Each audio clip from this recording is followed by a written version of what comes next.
18 de janeiro de 2000, Baía de Guanabara, Rio de Janeiro, 4 horas da manhã. Um rompimento no duto da Petrobras. 1.300.000 litros de óleo diesel começam a jorrar direto na Bahia.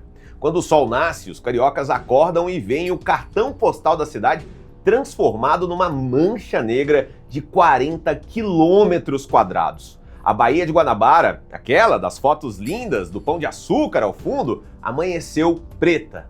E pior, isso aconteceu no ano 2000, na época em que o Brasil prometia para o mundo que ia limpar a Bahia para as Olimpíadas. Spoiler, 16 anos depois, nas Olimpíadas de 2016, a Bahia continuava um esgoto. Antes de falar do desastre, você precisa entender o que é a Baía de Guanabara. É um dos cartões postais mais famosos do Brasil, né? Aquela vista clássica, Pão de Açúcar, Cristo Redentor ao fundo, barcos navegando. Mas a Bahia também é um ecossistema gigante, manguezais, peixes, aves, comunidades de pescadores que vivem dali há gerações.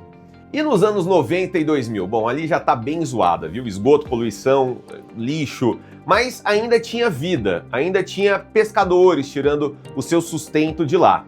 Até aquela madrugada de 18 de janeiro. 4 horas da manhã, madrugada de quarta-feira, a refinaria Duque de Caxias, a Reduc da Petrobras, tem um duto que transporta óleo diesel, um cano subterrâneo que passa por baixo de áreas urbanas até chegar nos tanques de armazenamento. Esse duto rompe e 1.300.000 litros de óleo diesel começam a vazar. Não é um vazamentinho, é uma cascata de óleo entrando direto na Bahia. A Petrobras demora horas para perceber o vazamento, porque aconteceu de madrugada, né? E porque os sistemas de monitoramento falharam, porque foi negligência mesmo. Quando finalmente detectam e fecham a válvula, já era tarde demais, o óleo já tinha chegado na Bahia. Imagina a cena, você acorda, abre a janela, olha para a Baía de Guanabara, em vez de água, mesmo que já fosse meio suja, né, você vê uma mancha preta se espalhando. Isso é o óleo flutuando, formando aquelas manchas esquisitas, né, tipo óleo de cozinha na pia, né, só que em escala gigante, 40 quilômetros quadrados. Vamos ter uma noção aqui, isso é maior que a área de Copacabana, Ipanema e Leblon juntas. E o cheiro, horrível. Óleo diesel tem aquele cheiro de posto de gasolina, né? Só que imagina isso vezes 1000. E a cor da água? Preta, escura, morta. Os manguezais de São Gonçalo e Duque de Caxias foram os mais atingidos. Manguezal é o berçário marinho, né? Onde os peixes pequenos crescem, onde as aves se alimentam, é a base de toda a cadeia alimentar costeira. O óleo entra no manguezal, cobre as raízes das árvores. As árvores não conseguem mais respirar, morrem. Os caranguejos, que são parte essencial do ecossistema e fonte de renda para os pescadores, ficam cobertos de óleo, morrem também aos milhares. E as aves marinhas tentam limpar as penas com o bico, ingerem óleo, morrem também intoxicadas. É um desastre total. Pescadores acordam e veem a fonte de renda deles destruída. Barcos cobertos de óleo, redes inutilizadas. Um pescador que foi entrevistado na época disse o seguinte: meu avô pescava aqui, meu pai pescava aqui, eu pesco aqui. E agora?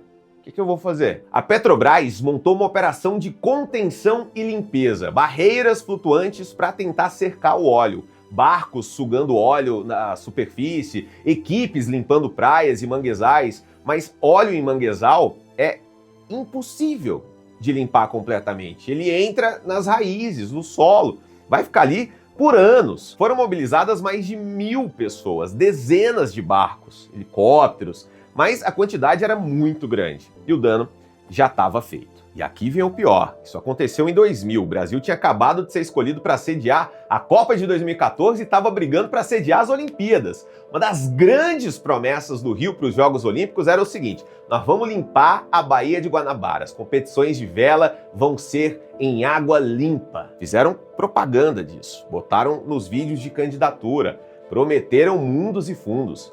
2016 chega, Olimpíadas acontecem, e a Bahia continuava imunda.